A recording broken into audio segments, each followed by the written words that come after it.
मज़ेदार कहानी। एक ही थाली के चट्टे बट्टे। लगभग सभी अनुपम को एक स्मार्ट बच्चा मानते थे। वे था भी पढ़ाई में होशियार, खेलों में बेहतर और हाजिर जवाब। सिर्फ मम्मी पापा और छोटी बहन कुमकुम को ही ये रहस्य मालूम था कि रात होते ही उसकी पम-पम बज जाती है। अनुपम को अंधेरे से बहुत डर लगता था। डर भी इतना कि अंधेरे कमरे में अकेले जाने की बात तो छोड़िए, मध्यम रोशनी से भी उसे घबराहट होने लगती थी।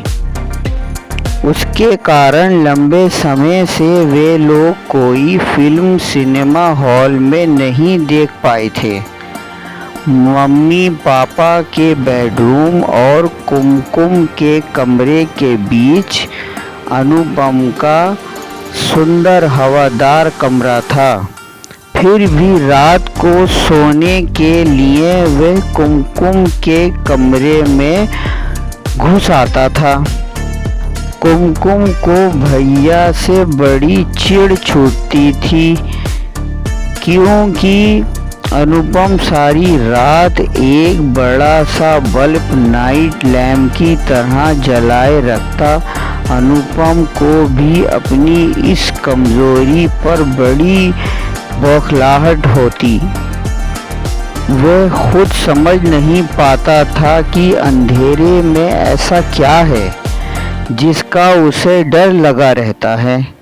राक्षस, शेर नहीं, वे जानता था कि ये सब केवल कहानियों में या जंगल में ही पाए जाते हैं। मैं कुछ नहीं जानता, मुझसे कुछ मत पूछो, यही उसका उत्तर रहता।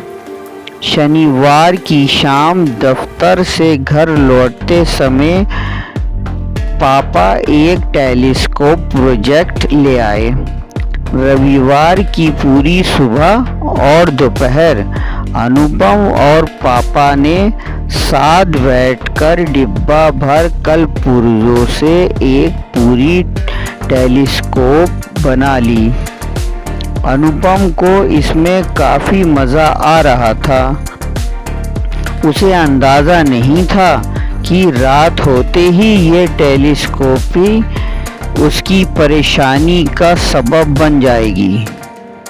इसका ध्यान तो उसे तब आया जब रात को खाना खाने के बाद सब लोग तारे देखने के लिए छत पर जाने को तैयार हो गए। इसका मतलब कुमकुम को भी इस योजना का पता था। अनुपम को गुस्सा तो आया, लेकिन अंधेरे का डर उससे भी बड़ा निकला। पापा कंधों से डालकर उसे छत पर ले आए। पापा का सोचना था कि चंद्रमा, तारे और नक्षत्रों की तिलिस्मी दुनिया देखकर अनुपम उसमें खो जाएगा और उसका भय भी जाता रहेगा।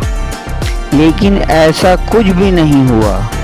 अनुपम की आंखें आकाश के नज़ारों से ज़्यादा आसपास के अंधेरे और टटोल रही थी। हवा से आकाश नीले नीम के ऊंचे पेड़ डोल रहे थे। पीपल की पत्तियां लगातार हंसे जा रही थीं। पापा, ये ससराहट कैसी है? अनुपम ने पूछा। हो सकता है कोई गिरगिट नींद नहीं आने के कारण चल कदमी कर रहा हो, पापा ने बड़ी आसानी से कह दिया। आधा घंटे होने को आया। नीचे लौट चलने के लिए अनुपम की छटपटाहट लगातार बढ़ती ही जा रही थी। अब तो पापा को भी उसके डरपोक बेटे पर गुस्सा आ गया। गनीमत थी कि उन्होंने अनुपम को एक चप्पल नहीं लगाई। अच्छी खासी हवाखोरी की किरकिरी हो गई थी। इसने सम्मेलन का मौसम था। वातावरण में मौज मज़े की खुनक थी। पढ़ाई पर जोर कम था। एक दोपहर क्लास टीचर कक्षा में आई और मेज पर ही बैठ गईं। बिना बताए बच्चे जान गए कि आज कुछ खास बात है। एक रेडियो जॉकी के अंदाज में हवा में हाथ लहराकर टीचर ने घोषणा की कि हम लोग पिकनिक पर जा रहे हैं। पिकनिक पूरे 2 दिन और 2 रात की होगी। हर किसी को पिकनिक में जाना ज़रूरी है। बच्चे तो खुशी से उछल पड़े, किलकारियां भरने लगे, पर मारे उत्तेजना के मेज थपथपाने लगे। इधर अनुपम के पेट में मारे डर के मरोड़ उठने लगे। 2 दिन तो ठीक है, घर से दूर 1 रात भी वो कैसे निकाल पाएगा। रात को खाने की मेज पर अनुपम का लटका हुआ मुंह देखकर पापा ने उसका कारण पूछा। पिकनिक की बात के साथ बिना रुके अनुपम ने ये भी बता दिया कि 2 दिन तक मटर गश्ती करने के बजाय वे घर में रहकर पढ़ाई करना चाहता है। इसलिए पापा उसके लिए डॉक्टर के प्रमाण पत्र की व्यवस्था कर दें। पापा सब जानते थे कि पिकनिक छोड़कर पम्पम को पढ़ाई क्यों सूझ रही है। उन्होंने कड़े शब्दों में कह दिया कि अनुपम को जाना ही होगा। पढ़ाई होती रहेगी, दोस्तों के साथ मिलजुल कर रहने के मौके बार बार नहीं मिलते। पिकनिक पर जाओ तो 2 बातें सीख कर ही आओगे। अब तो दिन के उजाले में भी खाने खेलने से अनुपम का मन उचट गया। जंगल के अंधेरे में जो होगा सो होगा। सहपाठी के सामने पोल खुल जाएगी सो अलग। बड़ा स्मार्ट बना फिरता था बच्चू। आखिर पिकनिक के दिन आ पहुंचा। बच्चे खुशी खुशी बस में सवार हुए। गाते हंसते शोर मचाते सब चल पड़े। अनुपम अपनी सीट पर सहमा धुपका बैठा रहा। झमझम फॉल्स पहुंचकर उनसे देखा कि जंगल के बीच में खुले हिस्से में 30 से 35 छोटे छोटे तंबू लगे हैं। यहीं उन सबको रहना सोना था। अनुपम अपने जैकेट के अंदर हनुमान चालीसा की पोथी दबोचे हुए बस से नीचे उतरा। टीचर ने बताया कि हर तंबू में 2 बच्चे रहेंगे। अपना अपना पार्टनर चुन लो। इस बात पर अनुपम के सामने कोई दुविधा नहीं थी। उसने लपक कर नाहर को जा पकड़ा। सच तो उसका नाम अजीत था और वह स्कूल का जूडो चैंपियन था। दोस्तों ने उसका नाम अजीत उर्फ लायन रख छोड़ा था। हिंदी के शिक्षक ने उसका नाम बदलकर नाहर कर दिया था। अनुपम का पार्टनर बनने के लिए नाहर ने हाँ तो कह दिया था, लेकिन उसके चेहरे पर परेशानी के भाव थे। अनुपम खुश ना था कि जूडो चैंपियन के साथ रहते अंधेरे से निकलकर कोई उसका बिगाड़ नहीं सकता